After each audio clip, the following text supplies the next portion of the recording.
ខ្ញុំសូមសាច់ចាថាកូនចៅនឹងថៃនរកេដុំណៃនឹងមិនដៃបណ្ដាំដៅឧបករណ៍ភ្លេងខ្មែរលីសម័យទំនើបដូចអន្តរកម្មលូតលាស់ផ្លៃ Digital គេផ្សំចេញត្រួយចេញផ្លែធ្វើជាតិយើងខ្លាំងការជើ flow that says my soul rap ខ្មែរជាលម៉ូដូចទៅហ៊ានចេញច្បាំងតែបើឃើញខ្មាំងនៅខាងនោះច្បាស់វាប្រែលឺជាអ្នកពូចាប់ឲ្យខ្លួនទៅសាច់ខ្លាយមានអំបៅខ្ទុះតែ600កាន់ទៅ2ជាប់ថៃតនវប្បធម៌ទឹកដីដែលផត់មានចិត្តកណិតតស៊ូដូចកងទ័ពបបតែមានគ្រូហ៊ានប្រឈមនឹងគ្រាប់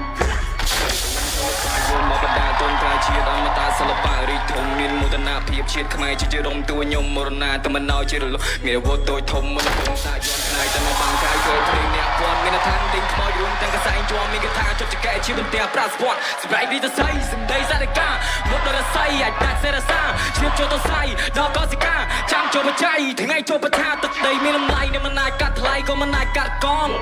ប្រៀបដូចជាសេរីរៀងទឹកជាទៅសៃឈាមដីជាខួរចាំងខ្នង